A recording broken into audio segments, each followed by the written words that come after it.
Good morning friends का मैं इस यूट्यूब चैनल में आपका हार्दिक स्वागत है। आप जानते हो कि मैं रीट का जो गणित विषय का सिलेबस करवा रहा हूँ आपको इस चैनल के माध्यम से, उसकी सेकंड यूनिट चल रही है। अभी फर्स्ट यूनिट कंप्लीट हो चुकी है। उसी प्रकार से ही मैंने ये सोचा है कि क्यों न विज्ञान विषय का भी सिलेबस मैं करवाऊँ और अच्छे ढंग से करवाऊँ। तो आपको मैं बताना चाहूंगा कि रीट में गणित और विज्ञान में जो गणित और विज्ञान से दे रहे हैं रीट सेकंड लेवल, यदि उन्होंने अपने सब्जेक्ट में अच्छी पकड़ कर ली तो आपका सिलेक्शन कोई रोक नहीं सकता। तो आप लोगों को अपने सब्जेक्ट में अच्छी पकड़ बनानी है।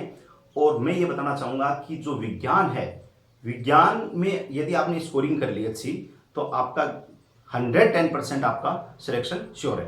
तो आज मैं लेके आया हूं गणित का जो विज्ञान का फर्स्ट यूनिट का टॉपिक है, उसको इकाई कह सकता हूं मैं, सूक्ष्म जीव। सूक्ष्म जीव के बारे में पढ़ेंगे। यदि आपने मेरे चैनल को सब्सक्राइब नहीं किया है तो जल्दी से जल्दी मेरे चैनल को सब्सक्राइब कर दीजिए, लाइक कीजिए और शेयर कीजिए ज्यादा से ज्यादा, ताकि रीट के जो L2 वाले स्टूडेंट्स हैं, साइंस विज्ञान से पेपर देने वाले हैं, वो इसको सब्सक्राइब करें और देखें, ज्यादा से ज्यादा उनको फायदा हो। और जो 6, 7, 8 क्लास के बच्चे हैं, हिंदी मीडियम हो चाहे इंग्लिश मीडियम हो, वो बच्चे भी देख सकते हैं चैनल को, क्योंकि उनका ही सिलेबस है। जो रीड लेवल सेकंड में लगेंगे टीचर, उनका ही सिलेबस पढ़ रहे हैं, 6, 7, 8, 9, 10 तक का ही पढ़ रहे हैं। तो आज हम सूक्ष्म जीव के बारे में पढ़ेंगे। सूक्ष्म जीव किसे कहते हैं, पहले तो ये सोचना पड़ेगा। वे जीव जिन्हें हम मनुष्य नंगी आंखों से नहीं देख सकता, सूक्ष्म जीव किसे कहते हैं।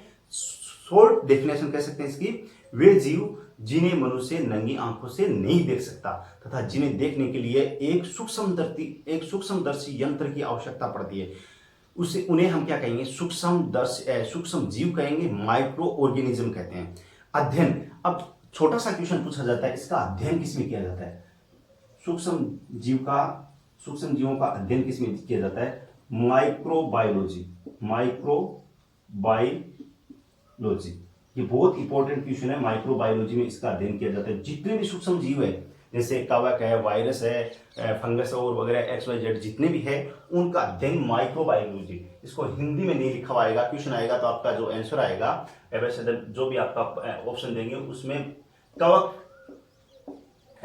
इसको सूक्ष्म जैविकी लिखा आ सकता है। सूक्ष्म जैविकी विज्ञान में अध्ययन किया जाता है। अब मैं बताना चाहता हूं कि सूक्ष्म जीवों का अध्ययन किसमें किया जाता है, सूक्ष्म जैविकी माइक्रोबायोलॉजी में किया जाता है। और सूक्ष्म जीवों में क्या क्या आता है, पहले तो ये सोच लो। जीवाणु, हम पढ़ेंगे जीवाणु, वायरस और कवक के बारे में।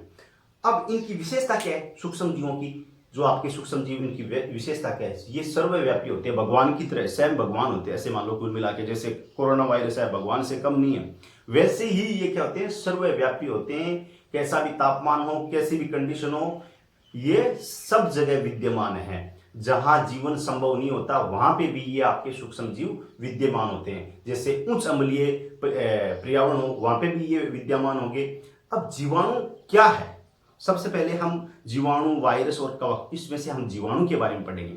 कई बार आदमी क्या होता है, ठल्ला, मारवाड़ी में एक शब्द है ठल्ला बैठा होता है ना, तो भी कैसी कुछ न कुछ खोज कर लेता है। तो ऐसे ही हमारे एक बहुत सम्माननीय, मतलब जो वैज्ञानिक साहब थे, उनको बाद में बने वैज्ञानिक जो भी है, पहले उन्होंने खोज की होगी तब वो वैज्ञानिक हुए।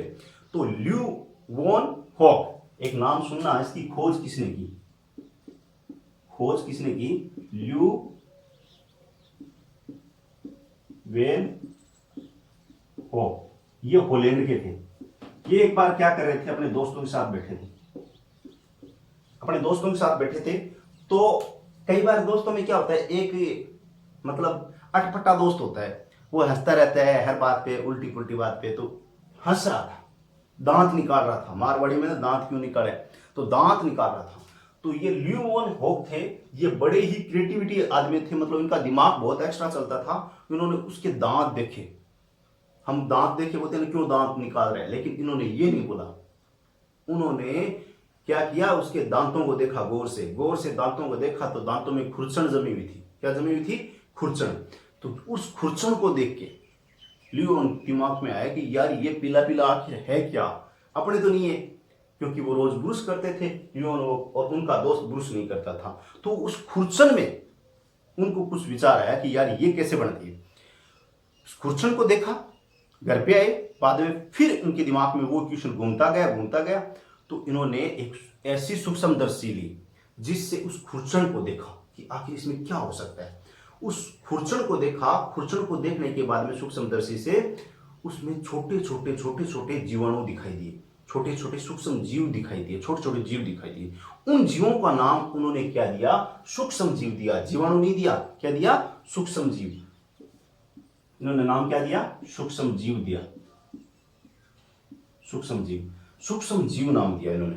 क्या नाम दिया? सूक्ष्म जीव। और कब इन्होंने खोज की? 1683 में खोज की। ये 1683 ईस्वी में खोज की। 1683 में ये मामला, ये लफड़ा हुआ, ये दोस्त बैठना हुआ और सूक्ष्म जीव की खोज हुई। उसके बाद में सूक्ष्म जीवाणुओं का नाम किसी और ने दिया होगा। लियो वन वोक ने ये लफड़ा किया, तब हमें पढ़ना पड़ रहा है कुल मिला के। तो लियो वन वोक साहब जीवाणु का पिता भी कहलाता है। ये जीवाणु के पिता है। ये क्या है? जीवाणु के पिता। जीवाणु के पिता है, पिताजी है। पिता इसलिए कहा जाता है क्योंकि सूक्ष्म जीवाणु की वैसे देखे खोज किसने की थी? खोज लियो वन वोक ने की थी। इसलिए ये जीवाणु के जनक, पिता, कुछ भी कह सकते हैं, दोनों में से एक कहेंगे। या तो जीवाणु का जनक आएगा या जीवाणु का पिता आएगा। इन्होंने खोज का श्रेय है इनको, तब इनको जीवाणु का जनक कहा जाता है या जीवाणु का पिता कहा जाता है। लियो वन वोक दांतों की खुरचन से इन्होंने ऐसा कुछ किया। कितना क्रिएटिविटी आदमी था। अपन लोग कुछ भी देख लेते हैं, बड़ा बड़ा देख लेते हैं, एक्सपेरिमेंट दिखा दो सामने, हवाई जादू उड़ा के दिखा दो, अपन कुछ नहीं कर सकते, लेकिन करना चाहिए, मेरा मानना है। उसके बाद में इनका एक दोस्त मानो, हो सकता है दूर का रिश्तेदार हो, कई बार क्या टांग खींचने की भी आदत हो। लियो वन वोक ने ये कर दिया तो कुछ लोग क्या करते हैं बाद में अपने भी तो लगाते हैं ना। पुराने पंडित जी थे, तो एक पंडित जी थे, उन पंडित जी लुई पास्चर, वो पंडित जी कौन से? Louis Pasteur. लुई पास्चर ने थोड़े साल, बहुत सालों बाद में, लुई पास्चर ने कब किया? 1800, अच्छा, उससे पहले मैं बता देता हूं इसका जो नामकरण, जो पंडित जी कौन थे? एहरेनबर्ग। एहरेनबर्ग क्या नाम था? पंडित जी का नाम था, क्या था? एहरेनबर्ग। एहरेनबर्ग थे वो पंडित जी थे कुल मिला के। जीवाणु के नामकरण में उन्होंने 1829 में एहरेनबर्ग ने क्या किया? नामकरण किया इनका। क्या क्या? नामकरण। जीवाणु का नामकरण कर दिया। इन्होंने बोला कि तुम तो जीवाणु के पिता तो हो गए, लेकिन नाम तो पिता होने से क्या होता है? नाम तो पंडित जी निकलवाता है। तो इसका नामकरण किसने किया? नामकरण मैं यहां लिख देता हूं। नामकरण इन्होंने किया एहरेनबर्ग। एहरेनबर्ग ने 1829 में इसका नामकरण किया। नामकरण किया तो 5 नाम दिए पंडित जी ने। अपने पंडित जी 5 नाम देते, इन्होंने एक सिंपल दे दिया क्योंकि इनको रिश्वत मिली थी कि 5 नाम दे दोगे, कालूराम, बुद्धाराम, राकेश, मुकेश, ऐसे नाम दे दोगे तो हम नहीं निकलवाने पड़े। तो इनको रिश्वत मिली हुई थी कुल मिला के, और डायरेक्ट नाम क्या दे दिया? सूक्ष्म जीव से जुड़ा हुआ ही नाम दे दिया, जीवाणु। ज्यादा मेहनत नहीं की, क्योंकि उनको पता था कि ऐसा नाम पसंद आएगा। सूक्ष्म जीव इसमें से निकाला और मुंह लगा दिया और जीवाणु नाम दे दिया। अब इन्होंने जीवाणु नाम दे दिया तो कुछ और भी दोस्त बच गए। लुई पास्चर इनका एक दोस्त था, या मैं दोस्त नहीं, दुश्मन भी हो सकता है, मुझे नहीं पता। लुई पास्चर ने किण्वन पर कार्य किया और कहा कि पदार्थों का सड़ना और गलना जीवाणु द्वारा ही होता है। देखो नई बात, इसने नई बात निकाल दी। अब ये इन्होंने इतना कर दिया। अब जो लुई पास्चर था उसने, चलो क्या आपने इतना कर दिया तो मेरा भी कुछ फर्ज बनता है। तो लुई पास्चर ने फर्ज क्या दिखाया? लुई पास्चर ने बोला कि पदार्थों का गलना व सड़ना किसकी वजह से होता है? जीवाणु की वजह से होता है। मतलब कुल मिला के जिसको हम बोलते हैं किण्वन। पदार्थों का गलना, सड़ना और ये सब कुछ क्रियाएं करना एक प्रकार से जीवाणु की वजह से होता है। अब जीवाणु की वजह से ये लुई पास्चर ने बोल दिया। अब हम ये बताएंगे कि जीवाणु आखिर होता क्या है। तो इन्होंने तो डेफिनेशन तो नहीं दी ना, आखिर जीवाणु क्या होता है। एक कोशिकीय जीव होता है, इनकी आकृति गोल भी हो सकती है। पहले तो इनकी बात करते हैं पूरी कि आखिर होता क्या है जीवाणु।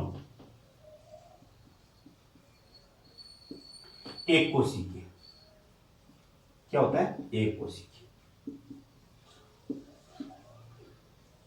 अकेंद्रिक।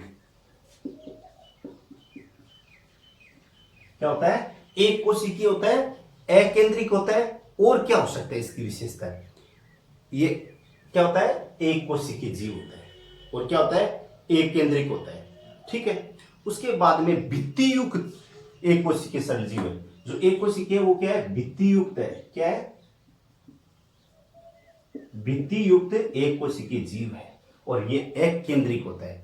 उसके बाद में एक चीज और बताना चाहूंगा, इसका आकार पूछे आपसे तो आकार क्या कह सकते हो, आकार इसका कैसा भी हो सकता है, अलग अलग कंडीशन में बात है। सर्पिलाकार हो सकता है, गोल हो सकता है, और लंबी छड़ जैसा हो सकता है। सर्पिलाकार, गोलाकार, अलग अलग कंडीशन में होगा। और लंबी छड़ जैसा मतलब तार जैसा, लंबी छड़ जैसा। अब इसकी पहचान कैसे करेंगे, देखो अब एक चीज और, इसकी कुछ और विशेषता बता दो।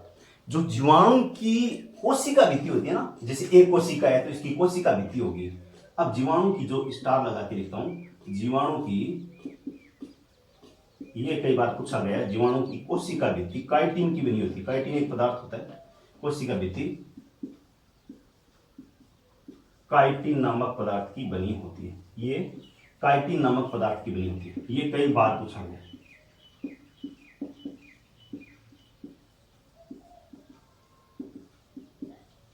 अब दोस्तों, यदि मेरे चैनल को आपने सब्सक्राइब नहीं कर रखा है तो फटाफट कर लीजिए। देख के ऐसे है ना, इसमें सलाम करने मत आया करो, देख के वो जो बटन है ना सब्सक्राइब वाला, वो भी कर दिया करो यार। अब एक मिनट सोचो, जीवाणु की एक विशेषता, ये परजीवी, मर्तोपजीवी और सहजीवी होते हैं। परजीवी, परजीवी का मतलब क्या होता है, ये क्या होते हैं, परजीवी। नेक्स्ट हम इस पे लिखते हैं परजीवी, मर्तोपजीवी, इनके अलग अलग होगी, और सहजीवी, तीन प्रकार के होते हैं। कैसे कैसे, परजीवी दूसरे जीवों पर आश्रित रहने वाले, क्या होते हैं, दूसरे जीवों पर आश्रित रहने वाले जो जीवाणु होते हैं वो क्या है, परजीवी जीवाणु। मर्तोपजीवी जो मरे हुए जानवरों पे मतलब आश्रित रहते हैं वो क्या है, मर्तोपजीवी। और उसके बाद में सहजीवी कौन से हैं, जो खुद पे डिपेंड, सेल्फ डिपेंड, जिसको इंग्लिश में सेल्फ डिपेंड बोलते हैं ना, कि तू तेरी सोच है तो खुद की, अपने आप की सोचना आदमी। एक कौन सा है, आदमी नहीं का, इसका जीवाणु का वहां। आजकल आदमी भी जीवाणु ही है कुल मिला के। देख लो, कोरोना वायरस की वजह से एक प्रकार को जीवाणु है, आदमी ज्यादा जीवाणु है, क्योंकि आदमी को देख के आदमी डर रहा है, इसलिए क्या हो गया, सहजीवी हो गया, खुद पे डिपेंड। आज के टाइम में दूसरे के हाथ भी टच नहीं करता, दूर से सलाम, तो ये क्या हो गया, सहजीवी। इनकी कोशिका, अब नेक्स्ट थोड़ा सा पढ़ते हैं। अभी जीवाणु के बारे में पढ़ रहे हम, उसके बाद में इसका जो चित्र है वो बहुत अटपटा है, मैं ऐसे ही बता दूंगा क्योंकि मेरे को इतना गंदा चित्र बनाना नहीं आता। तो डायग्राम में ये परजीवी होते हैं, मर्तोपजीवी होते हैं और सहजीवी होते हैं। डायग्राम में मेरा थोड़ा हाथ तंग है। इनकी कोशिका में लवक, माइटोकॉन्ड्रिया, गोल्जिकाई उपकरण और अंतःध्रुवीय जालिका नहीं पाया जाता। ये बहुत इंपॉर्टेंट है। क्या बोला मैंने, इनकी कोशिका में क्या नहीं पाया जाता, इनकी कोशिका में माइटोकॉन्ड्रिया,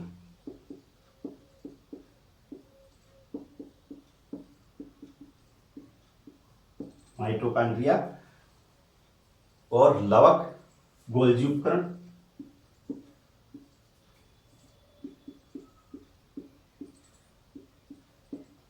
नहीं पाया जाता।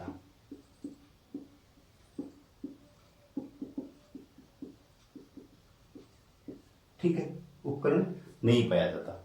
ये तीन चीज इसमें नहीं पाई जाती। पाया क्या जाता है, पाया ये जाता है संग्रहित कक्ष से, आंतरिक झिल्ली, समतंत्र राइबोसोम और आरएनए, पॉलीसोम, कोशिका भित्ति, प्लाज्मा झिल्ली, कोशिका द्रव्य, ये सारी चीजें पाई जाती है और एक कोशिकीय जीव होता है। अब ज्यादा इस पे फड़फड़ाट, इसकी डेफिनेशन पे, इसकी विशेषता पे नहीं करके हम आगे चलेंगे।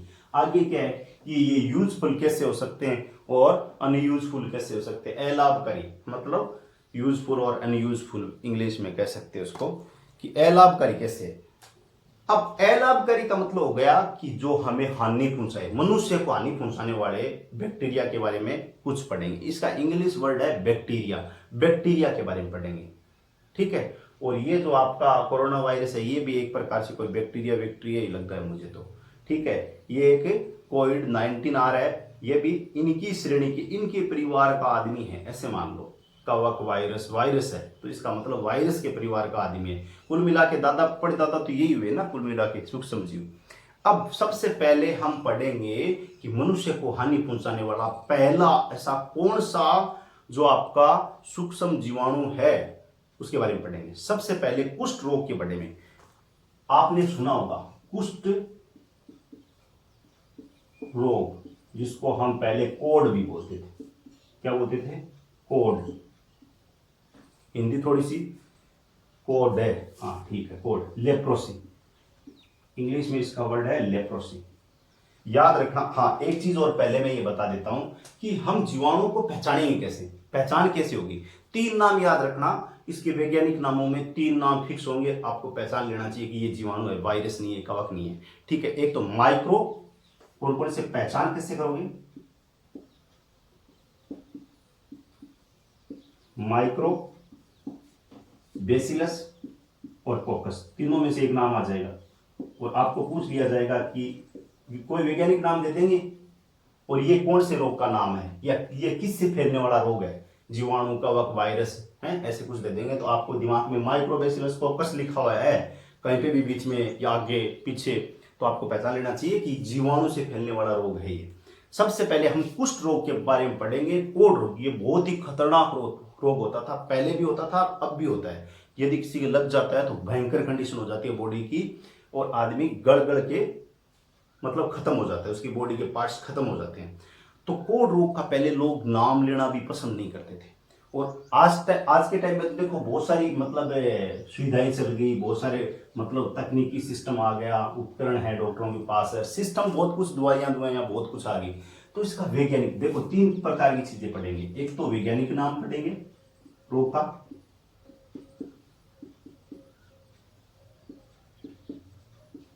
दूसरा हम पढ़ेंगे उसका लक्षण, तीसरा हम पढ़ेंगे उसका रोकथाम। हर रोग के बारे में ये 3 चीजें पढ़ेंगे।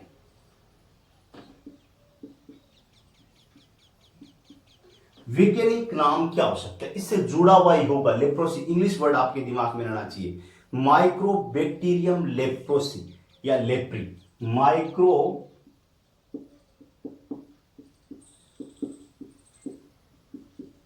बैक्टीरियम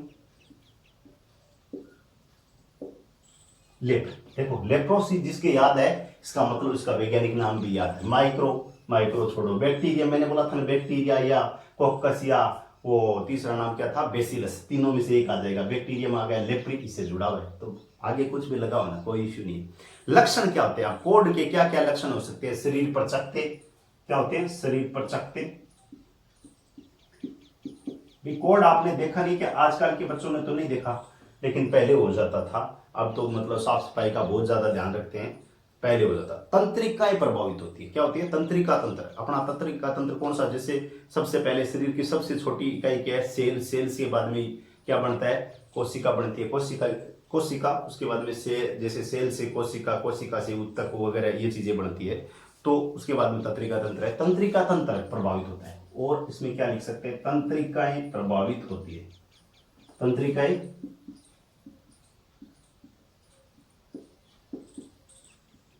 प्रभावित होती है, ठीक है।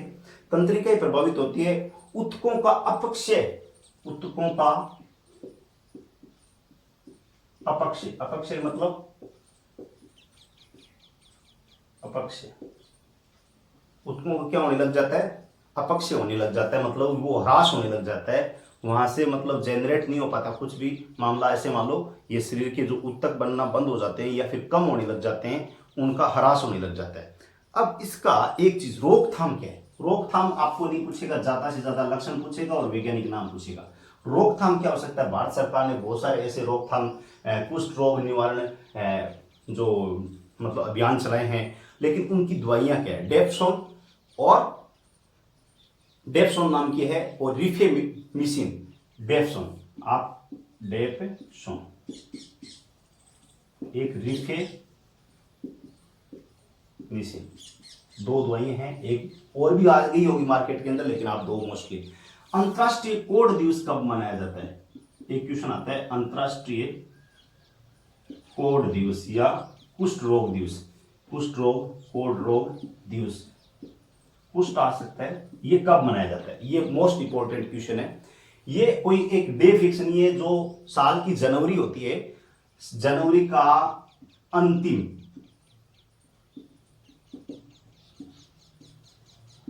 शनिवार,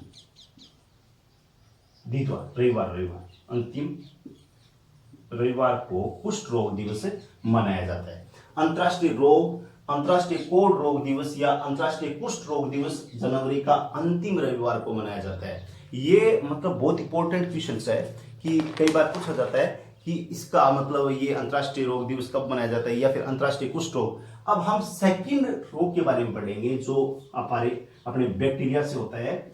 सेकंड रोग क्या है? क्षय रोग, जिसको टीबी बोला जाता है। बहुत ही खतरनाक रोग था पुराने जमाने में, क्षय रोग। ये सेकंड पढ़ रहे हैं हम। इसका टीबी भी बोला जाता है या फिर तपेदिक।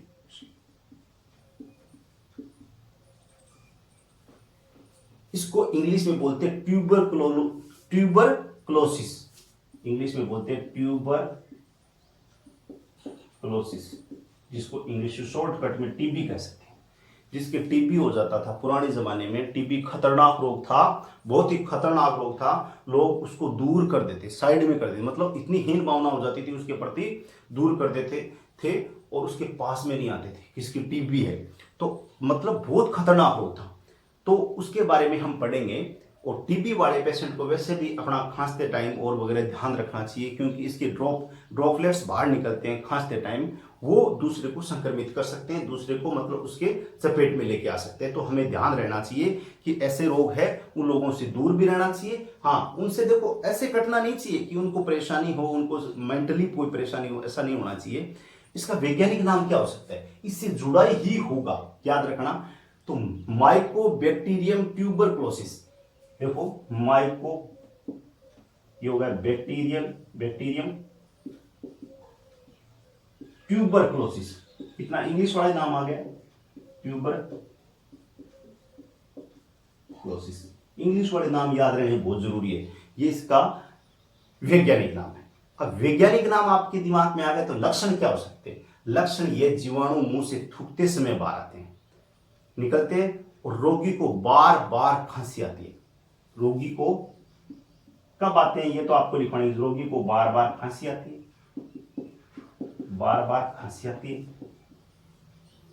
बलगम आना और दम घुटना, एक प्रकार से दम भी घुटने लग जाता है। रोगी को बार बार खांसी और बलगम आना शुरू हो जाता है, दम भी घुटता है उसका, ठीक है, उसको सांस लेने में तकलीफ होती है। इसका रोकथाम क्या है? कौन कौन सी इसकी मेडिसिन है? देखो सरकार ने बहुत सारे टीबी निवारण के लिए अलग अलग जगह सेंटर बनाए, बहुत सारे मतलब अभियान चलाए हैं, गांव गांव में जाके किया है ऐसा, मतलब उसकी जांच की है। जैसे अभी जैसे कोरोना वायरस की मेडिसिन आ जाएगी तो ऐसा ही करेगी गवर्नमेंट, कोई भी रोग होता है उसकी रोकथाम के लिए करती है। एक तो स्ट्रेप्टोमाइसिन और PAS, स्ट्रेप्टोमाइसिन,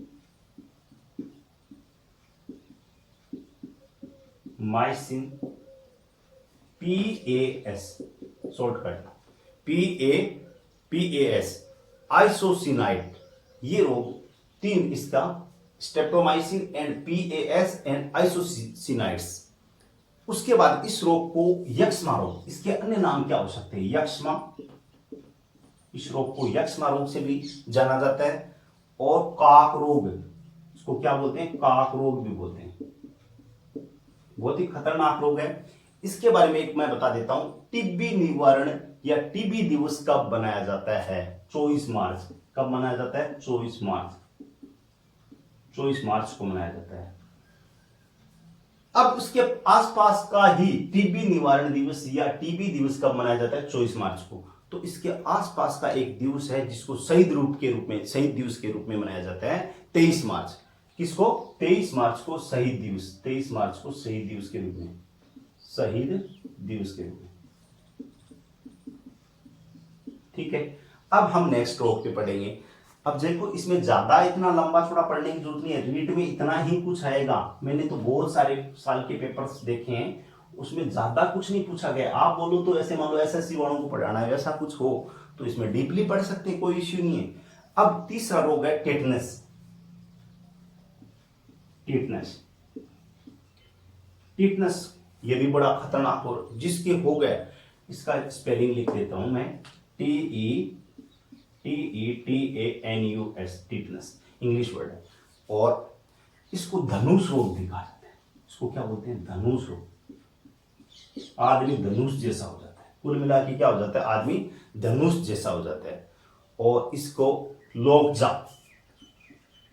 एक वर्ड और याद रखना, लोकजा मतलब लोग लग जाता है बॉडी के, कुल मिला के ऐसा हो जाता है अकड़ों के। तो आपको क्या करना है, इसका वैज्ञानिक नाम बेसिलस टीटेनी, बेसिलस टीटेनी, इसका वैज्ञानिक नाम क्या है? बेसिलस टीटेनी, टीटेनी, इसका वैज्ञानिक नाम बेसिलस टीटेनी। अब देखो, जिसको टीटनस की स्पेलिंग आ रही है वो ही टीटेनी वर्ड को पहचान सकता है। और मैंने बोला था बेसिलस, कोकस और बैक्टीरियम, ये तीन वर्ड आ जाते हैं तो आपको समझना है कि ये बैक्टीरिया से फैलने वाले रोग है। अब आपको इसके लक्षण क्या है, होता क्यों है, कैसे हो जाता है? जंग लगे हुए लोहे से यदि चोट लग जाती है, जंग लगे हुए लोहे से यदि चोट लग जाती है तो ये रोग हो सकता है। तो हमें समय रहते हुए इसके टीके लगते हैं, 3 या 4, जो भी जितने 3 टीके लगते हैं, आई थिंक तीनों टीके लगवा लेने चाहिए। आपने को हल्के में नहीं लेना चाहिए किसी रोग को। लक्षण क्या है? लक्षण इसका क्या होता है? तेज बुखार के साथ, तेज बुखार के साथ शरीर में ऐंठन होती है। तेज बुखार के साथ, बुखार के साथ शरीर में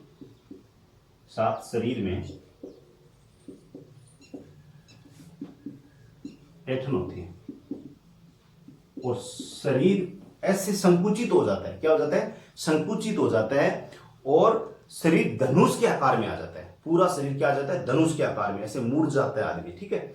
उसके बाद में इसकी रोकथाम के लिए एक टिटवेक नाम का टीका है। क्या है? टिटवेक, टिटवेक नाम के टीके हैं, वो 3 बार टीके लगवाने चाहिए। और टिटवेक क्या है? टिटवेक। उसके बाद में एटीएस नाम का बच्चों के लिए टीका बनावे, ये तो सामान्य है, मान लो एटीएस, एटीएस, ठीक है। एटीएस नाम का बच्चों को 3 बार, ये बच्चों के लिए है,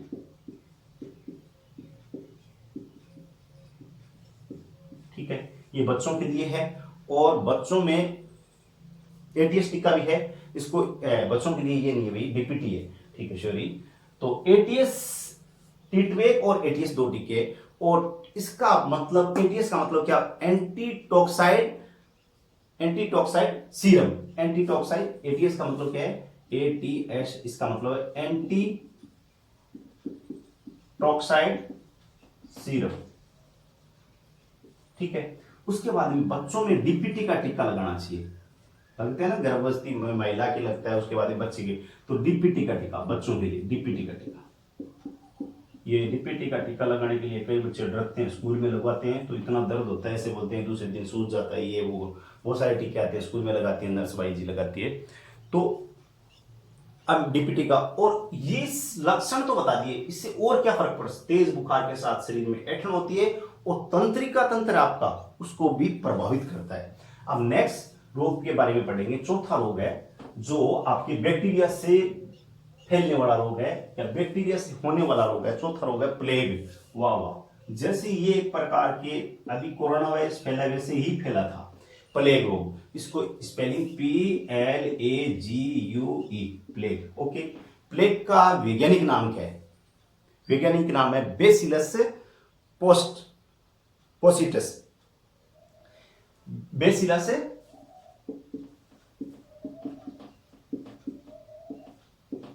पोसिटस, इससे जुड़ा वही ही होगा, बेसिलस पोसिटस। अब ये कैसे फैलता है? ये क्यों फैला था? पहले भी फैला था और क्यों फैला था? ये चूहे के जो शरीर पे होते हैं ना, टिश्यू पे इसके जीवाणु पाए जाते हैं। जो चूहा होता है इसके शरीर पे जो टिश्यू होते हैं वहां पे जीवाणु पाया जाता है। और टिश्यू के शरीर में क्या पाया जाता है? आपका प्लेग पाया जाता है। प्लेग, ये जो रोग है, ये प्लेग रोग के जीवाणु पाए जाते हैं। और इसमें लक्षण क्या है? लक्षण होता है शरीर में क्या होता है? बुखार के साथ, बुखार रहता है आदमी को, सामान्य बुखार रहता है, पिस्सों के जैसे मान लो बुखार, और शरीर पे गिल्टियां निकल जाती है। बुखार तो आता ही है, बुखार व शरीर पर गिल्टियां। आपने नहीं देखा क्या, जैसे कई आदमियों के होते हैं, जैसे कई आदमी नॉर्मली मस्से होते हैं, लेकिन एकदम शरीर एकदम मतलब दाने दाने निकल जाते हैं बॉडी पे, चारों तरफ से गल जाता है, आंख सूज जाती है, पता नहीं चलता आंख है क्या। तो ये एक प्रकार से प्लेग रोग है। और इसकी रोकथाम के लिए क्या है, सल्फा ड्रग। क्या है, सल्फा ड्रग नाम की एक मेडिसिन है, वो सल्फा ड्रग अपने को यूज करनी चाहिए। और स्ट्रेप्टोमाइसिन एंड स्ट्रेप्टो, ये दो मेडिसिन है, स्ट्रेप्टोमाइसिन एंड सल्फा ड्रग औषधि का प्रयोग करना चाहिए। उसके बाद में हम 5वें रोग पे बढ़ेंगे, ये बहुत इंपॉर्टेंट है। ये प्लेग रोग अपने भारत में बहुत तेजी से फैला था, भारत में क्या और देशों में भी फैला था।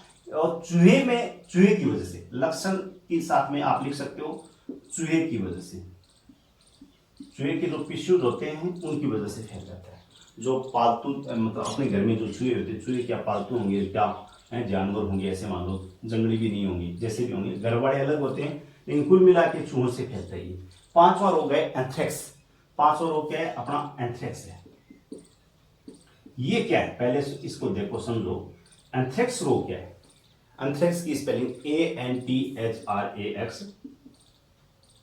एंथ्रेक्स रोग, एंथ्रेक्स रोग कैसे फैला और क्यों फैलता है, इसमें क्या क्या लक्षण होते हैं, इसका नाम क्या है, वैज्ञानिक नाम है बेसिलस एंथ्रेसस। बेसिलस एंथ्रेसस, 3 नाम थे, बेसिलस, कोकस और माइको बैक्टीरियम या बैक्टीरियम। तो इसका मतलब वैज्ञानिक नाम पहले लिखेंगे, बेसिलस एंथ्रेसस। नाम क्या है, एंथ्रेसस या एंथ्रे की ये एंथ्रे रई आता है ना, वो है, मतलब मैंने शॉर्टकट लिख दिया, एंथ्रेसस है। आप इसका नाम, जैसे इसका लक्षण क्या है, शरीर में फफोले हो जाते हैं। क्या होता है, शरीर में फफोले हो जाते हैं, शरीर में क्या हो जाते हैं, फफोले हो जाते हैं। जब एंथ्रेक्स रोग होता है मनुष्य के, तो शरीर में फफोले हो जाते हैं।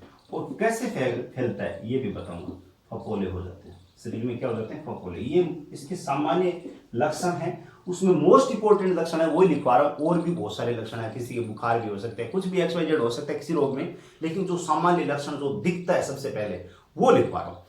तो ये कैसे फैलते हैं, जो अपने पालतू पशु नहीं होते क्या घर में, तो उन पशुओं के द्वारा ये पहले पालतू पशुओं में आता है। उसके बाद में देखो, पालतू पशु होगा उसको गोदी में भी उठाएंगे, उसको चुन्नू मुन्नू भी बोलेंगे, कई लोग तो किस भी करते हैं, पता नहीं क्या क्या करते हैं उनके साथ है। तो उन पालतू पशुओं की वजह से ये रोग आगे फैलता है। रोकथाम के लिए हमें क्या लेना चाहिए, एंटीबायोटिक दवाएं और एंथ्रेक्स का टीका। एंटीबायोटिक दवाएं एवं एंथ्रेक्स का टीका, ये इसका रोकथाम है। भाई लोगों, ये पालतू जानवर होता है, इनको नहला धुला के बाद में ये कोई किस विस कर लिया करो। यदि आपने ऐसे डायरेक्ट कर ली तो आपकी किस निकल जाएगी, ये शरीर पे बाद में किस का ही सीन रहेंगे कि आपने एक किस की, इसके बदले इतनी किस, वो सिंबल बन जाएंगे अलग अलग। तो इसलिए आप लोग किस विस करो पालतू जानवर की तो बहुत सोच समझ के करो। पहले उसको नहलाओ, उसको एकदम बढ़िया तरीके से साफ सुथरा रखो, उसके बाद में ऐसा काम करना। कोई जरूरी थोड़ी है यार, उसको दूर से हाय लो बोल दो ना। अब नेक्स्ट क्या है, निमोनिया, ये इंपॉर्टेंट है। निमोनिया छोटे बच्चों में ज्यादा होता है, बड़ों में हो जाता है तो ऐसे मान लो जान चलेगी। निमोनिया की स्पेलिंग लिखता हूं, ये ऐसे मान लो इंग्लिश का एक प्रकार से चैलेंज है। PNE, पी से चालू होता है, देखो PNEUMONIA,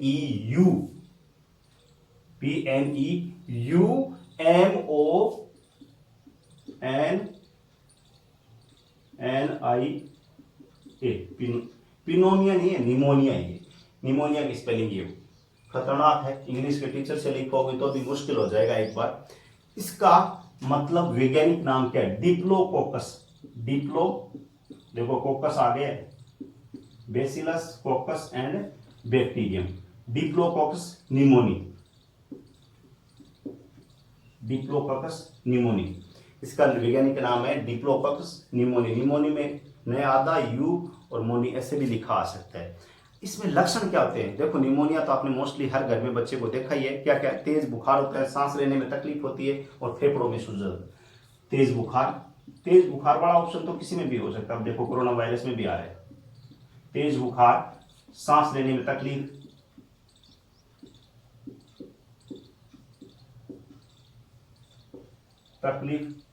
और फेफड़ों में सूजन।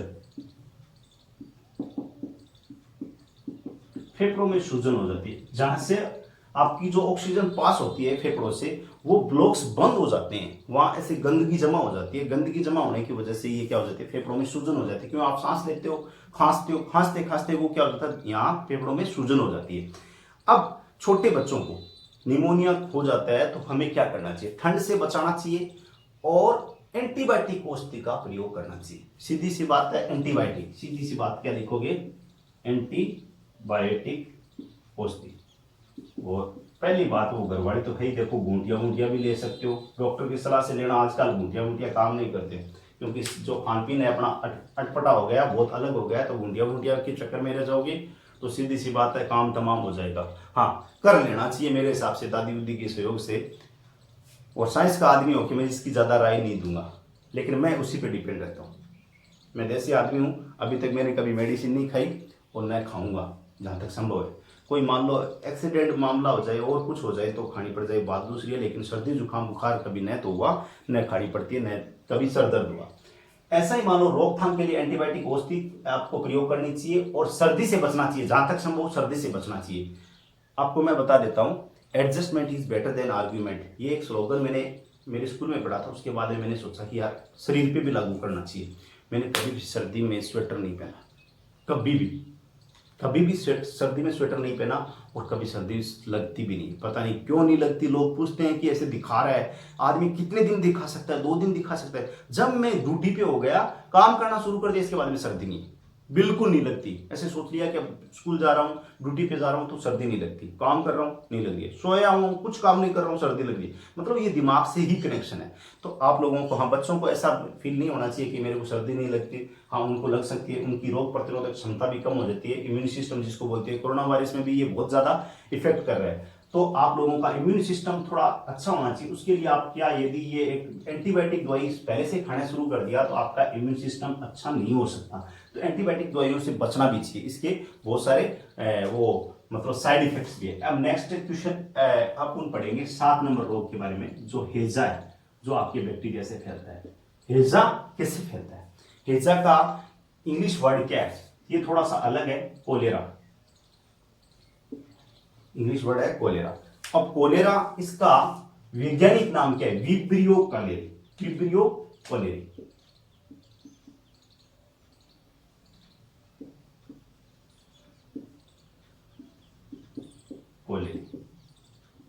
इसका वैज्ञानिक नाम है विब्रियो कोलेरी। ये बहुत ही खतरनाक रोग है। ये पहले मोस्टली जैसे हैजा, निमोनिया, टिटनस, टीबी, प्लेग, ये रोग पुरानी रोग है। अभी थोड़े स्मार्ट रोग चल रहे, जैसे कोरोना वायरस है, खतरनाक रोग है, बैंड बजा रखी है पूरे वर्ल्ड की। ऐसे रोग चलते हैं। पहले इन रोगों ने भी बैंड बजाई थी, लेकिन उस टाइम अपने जो जितने भी देश थे इतने टेक्निक पे काम नहीं कर रहे थे, तो इनको भी रोकना बहुत मुश्किल हो गया था। तो ये कैसे फैलता है? ये मक्खियों द्वारा फैलता है। पहले बात तो लक्षण मक्खियों द्वारा फैलता है। ये भी आपको कई बार पूछा जाता है सुमेलित करने के लिए, मक्खियों द्वारा, चूहा द्वारा, मक्खियों द्वारा। चूहे द्वारा कौन सा फैल रहा था? प्लेग। पालतू पशुओं द्वारा एंथ्रेक्स, और मक्खियों द्वारा आपका हैजा। ऐसे आपको सुमेलित करना भी पूछा जा सकता है। वैज्ञानिक नाम नहीं, इजी सा क्वेश्चन दिया जा सकता है। अब इसमें क्या होता है? तथा दस्त व उल्टियां होती है। इसमें क्या होता है? दस्त व उल्टियां। हैजा हो जाता है, उसको तो पता ही आप, दस्त व उल्टियां होना शुरू होती है। दस्त व उल्टियां, लूज मोशन जिसको इंग्लिश में बोलते हैं, थोड़ा स्टैंडर्ड नाम है ना, लूज मोशन। लूज मोशन है वोमिटिंग। लूज मोशन व वोमिटिंग होना शुरू हो जाती है, और जिससे शरीर में ऐठन होने लग जाती है। ऐठन किस में हुई थी? टेटन में। आपका जो टिटनस है उसमें भी ऐठन होने लगी थी। और सीधी सी बात मैं बता दूं, इतनी उल्टी और दस्त होगी तो जल की कमी होगी। जल की क्या हो जाएगी? कमी हो जाएगी। बार बार उल्टी दस्त करोगे तो क्या हो जाएगी? डिहाइड्रेशन, जिसको इंग्लिश में बोलते हैं डिहाइड्रेशन होने लग जाएगा बॉडी में। और शरीर में आपको क्या पेशियां संकुचित होने लग जाएगी, पेशियां क्या संकुचित होने लग जाएगी। इसके लिए अपने को क्या करना चाहिए, सीधी सी बात है, कभी दूषित खाना नहीं खाना चाहिए और कभी भी मतलब ये जो मक्खियों द्वारा फैलता है, इसका मतलब दूषित खाना खाएंगे तभी फैलेगा। तो आपको क्या करना चाहिए, हेजे का टीका होता है,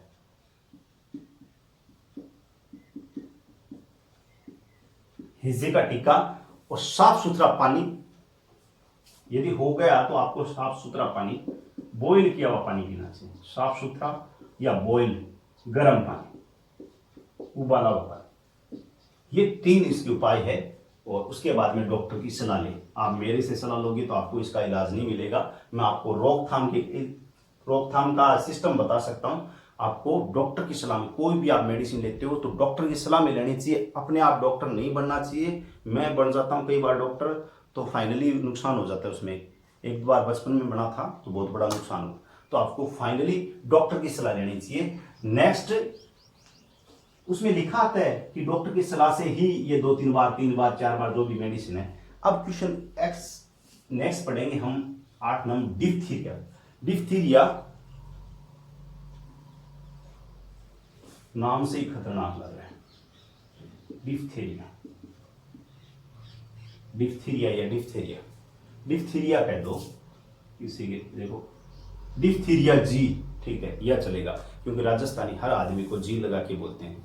डिप्थीरिया, DIP, डिप्थीरिया की स्पेलिंग क्या होगी, THERI, डिप्थीरिया, ठीक है। डिप्थीरिया ये आपका इंग्लिश वर्ड हो गया। अब इसका वैज्ञानिक नाम क्या होगा, इसका कारिन बैक्टीरियम डिप्थेरिया, कारिन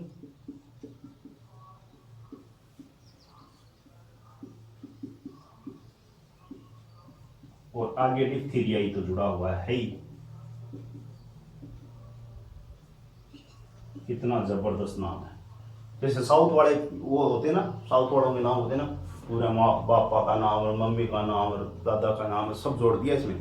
तो याद रखना, ये तो इसके दादा का नाम हो गया ना बैक्टीरियम, जीवाणु, इसलिए दादा परदादा का नाम साथ। साउथ वाले और अपनी साइंस बराबर चलते हैं। साउथ वालों में दादा का नाम और पापा का नाम तो जुड़ा होता है। ऐसे मान लो इनके पापा का नाम ये, पापा का नाम ये, दादा का नाम ये, खुद का, ठीक है, ये तीनों नाम आ गए। अब इसके लक्षण क्या होते हैं, 3 से 5 वर्ष के बच्चों में ज्यादा पाया जाता है। जब होता है 3 से 5 वर्ष के बच्चों में, 3 से 5 वर्ष के बच्चों में,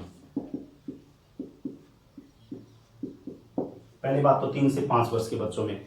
अब ये मतलब होता है तो श्वास नली में जाली बन जाती है। श्वास नली में क्या बन जाती है, श्वास नली में जाली बन जाती है, में जाली बन जाती है,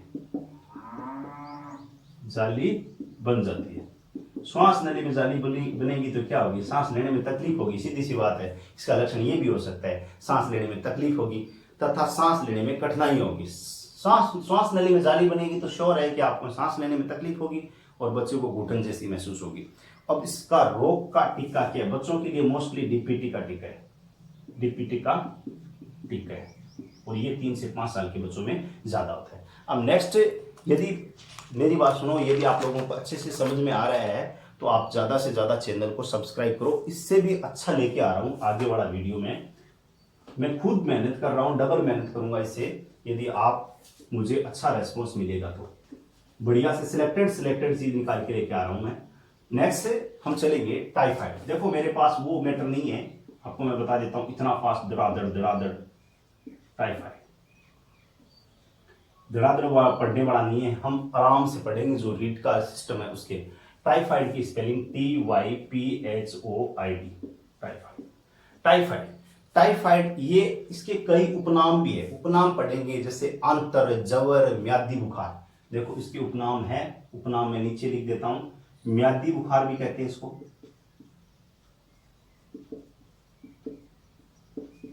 अंतर भी बोलते हैं और जवर भी बोलते हैं, अंतर जवर, ठीक है। और ये बुखार जब म्यादी बुखार होती है, टाइफाइड होता है, तो 104 डिग्री फ़ारेनहाइट आदमी का तापमान हो जाता है। 104 डिग्री सेल्सियस मत कह देना, 104 डिग्री सेल्सियस का मतलब आदमी उबल जाएगा नहीं, उसका मामला साफ हो जाएगा 104 डिग्री सेल्सियस पे। तो सेल्सियस में तापमान नहीं होता, बुखार का जो लेते हैं डॉक्टर वो फ़ारेनहाइट में होता है। 37 degree, 37 point something degree, 37.5 degree Celsius होता है, या 37 डिग्री में नॉर्मल तापमान होता है। तो वो नॉर्मल है, यदि वो 100 पे पहुंच जाएगा तो सोचो क्या हो जाएगा, तो आदमी उबल के राख हो जाएगा। इसका वैज्ञानिक नाम क्या हो सकता है? साल्मोनेला टाइफोसा। टाइफोसा, इसमें देखो हो सकता है वो नाम नहीं दिया आपका, बैक्टीरियल, कोकस और 3 नाम थे वो नहीं दिए, टाइफोसा तो दे दिया। देखो टाइफाइड इससे जुड़ा हो। लक्षण क्या होंगे? टाइफाइड बुखार होगी तो सीधी सी बात है कि लक्षण क्या होगा? तेज बुखार, सर दर्द होगा, तेज बुखार,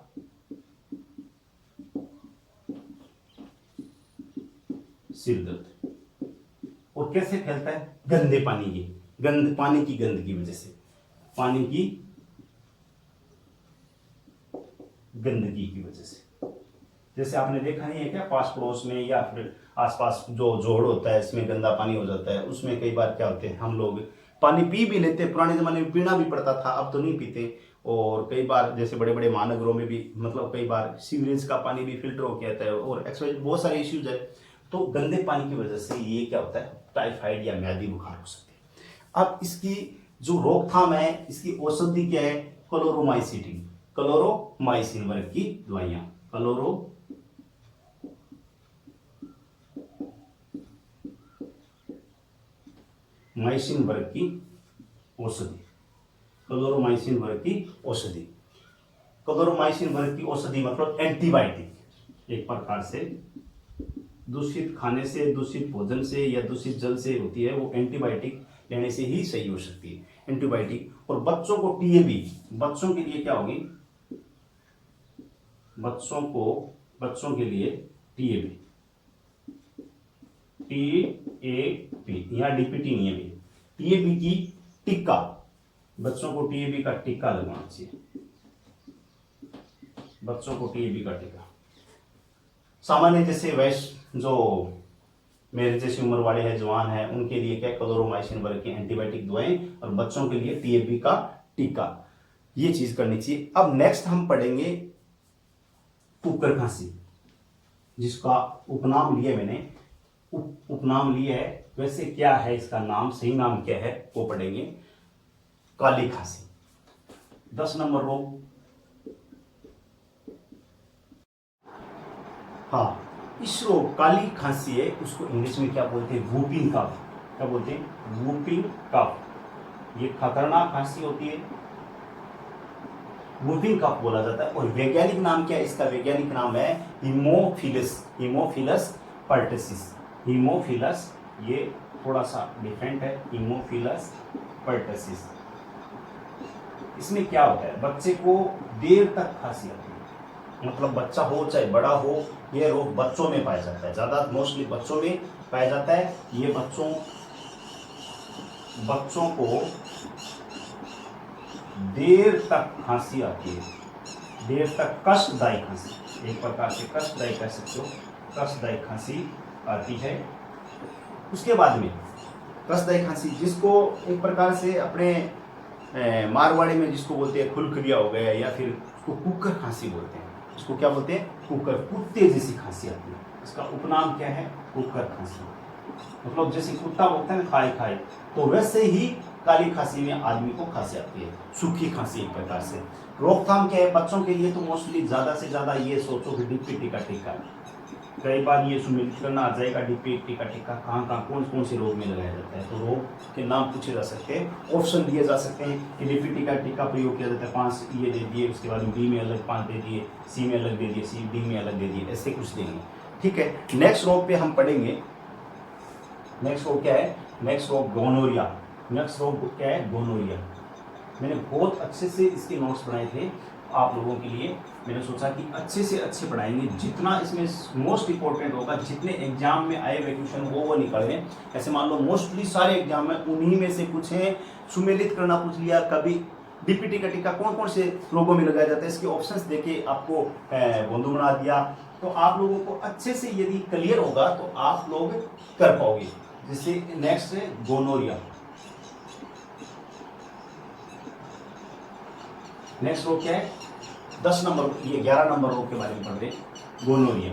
गोनोरिया रोग है, उसका मतलब वैज्ञानिक नाम पढ़ेंगे, वैज्ञानिक नाम पढ़ेंगे। उससे पहले वैज्ञानिक नाम क्या है, नाइसोसोम, क्या है, नाइसोरिया, नाइसोरिया गोनोरिया, नाइसोरिया, दोनों एक जैसे, नाइसोरिया गोनोरिया, नाम से ही पता चल जाएगा, अब इसके तो नाम में ही दम है। इसमें क्या होता है, जोड़ों का दर्द होता है, क्या होता है, जोड़ों का दर्द होता है। और यदि ये औरत में हो जाता है तो स्त्रियां क्या हो जाती है, जैसे औरतों में ये रोग हो गया तो बांझ हो जाती है, उनके बच्चे नहीं होते, जोड़ों में दर्द होता है। वैसे इसका लक्षण क्या है, चाहे पुरुष हो चाहे लेडीज हो, क्या होगा, जोड़ों में दर्द, जोड़ों में दर्द। और स्त्रियों में बांझपन की प्रॉब्लम आ सकती है, स्त्रियों में बांझपन, स्त्रियों में बांझपन, यदि ये रोग हो गया तो स्त्री क्या हो सकती है, बांझपन, उसमें बच्चे पैदा करने की क्षमता नहीं रहेगी और बच्चे पैदा करने की क्षमता खो बैठेगी। तो ये रोग समय रहते हुए डॉक्टर की सलाह से इस रोग के बारे में सलाह लेनी चाहिए, उसके मेडिसिन लेनी चाहिए और जल्दी से जल्दी इसका अपने को रोकथाम करना चाहिए।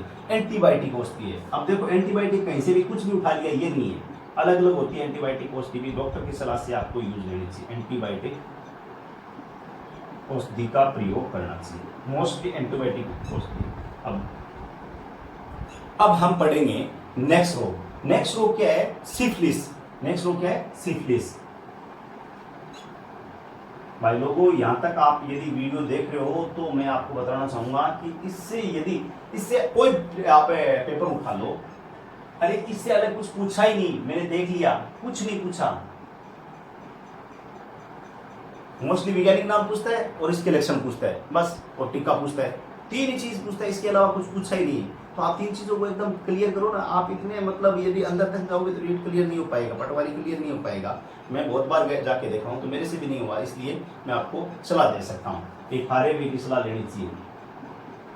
सिंपलिस, SYPHI, क्योंकि मैं अंदर चला जाता हूँ, ज्यादा अंदर जाने का मतलब नुकसान हो गया, तो आप एकदम नॉर्मली पढ़ो, जितना पढ़ सकते हो उतना पढ़ो।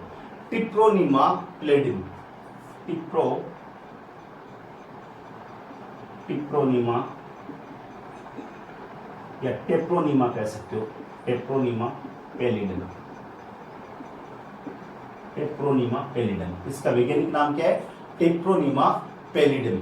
इसका नाम वैज्ञानिक नाम क्या है, टेप्रोनिमा पैलिडम। शरीर पर लाल रंग के चकत्ते हो जाते हैं, दाने पड़ जाते हैं, शरीर पर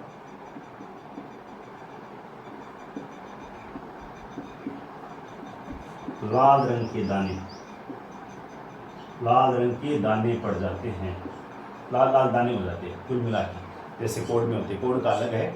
और इसमें क्या करना चाहिए, पेनिसिलिन का प्रयोग करना चाहिए, रोकथाम में क्या करना चाहिए, पेनिसिलिन। एक पेनिसिलिन का टीका भी आता है, तो उस पेनिसिलिन का प्रयोग करना चाहिए डॉक्टर की सलाह से। मैं डॉक्टर की सलाह बार बार क्यों बोल रहा हूँ, यदि आप डॉक्टर की सलाह नहीं लोगे तो अपनी मर्जी से करोगे कुछ, तो आपको और भी कुछ बड़ा बवाल खड़ा हो सकता है। अब बैक्टीरियल मेनिंजाइटिस, ये मैं आपको ओरली बताना चाहूँगा। एक मस्तिष्क ज्वार होता है, हमारे ब्रेन और जो आपकी रीढ़ की हड्डी है तो ढकने वाली जो एक परत होती है उसमें सूजन आ जाती है। मेनिंजाइटिस रोग क्या है, मेनिंजाइटिस। उसमें क्या होता है, रीढ़ की हड्डी होती है, उसको परत होती है, तो उसको ढकने वाली जो परत होती है उसमें क्या आ जाती है, सूजन आ जाती है और ब्रेन डैमेज भी हो सकता है। तो समय रहते हुए डॉक्टर की सलाह से हमें डॉक्टर की सलाह लेनी चाहिए और चेकअप करवाना चाहिए। मुझे उम्मीद है कि दोस्तों ये वीडियो बहुत अच्छे से आपको पसंद आएगा, और ज़्यादा से ज़्यादा लाइक कीजिए, शेयर कीजिए और मेरे चैनल को सब्सक्राइब करना न भूलें। सब्सक्राइब कर दिया, इसका मतलब आपको और भी अच्छा देखने को मिलेगा। अब हम नेक्स्ट पढ़ेंगे, ये जो जीवाणु थे ये मनुष्य के लिए कैसे हानिकारक हुए, इसके बारे में पढ़ा। अब हम इसके जो लाभकारी है, अलाभकारी के बारे में पढ़ रहे हैं, मोस्टली लाभकारी के बारे में नहीं पढ़े, लाभकारी के बारे में पढ़े भी, मनुष्य के लिए किस तरीके से लाभकारी। नेक्स्ट वीडियो में मनुष्य के लिए किस तरीके से लाभकारी हो सकते हैं और पेड़ पौधों के लिए किस तरीके से हानिकारक हो सकते हैं और अहानिकारक हो सकते हैं, इसके बारे में पढ़ेंगे। Thank you. मुझे उम्मीद है कि आप लोगों को बहुत अच्छे से वीडियो समझ में आया है और आप लोग ज़्यादा से ज़्यादा शेयर करोगे और वीडियो को शेयर करते जाइए, और जो भी जितने भी वीडियो को विजिट करते हैं वो प्लीज़ सब्सक्राइब जरूर करें, बेल आइकन को दबाना न भूलें। Thank you.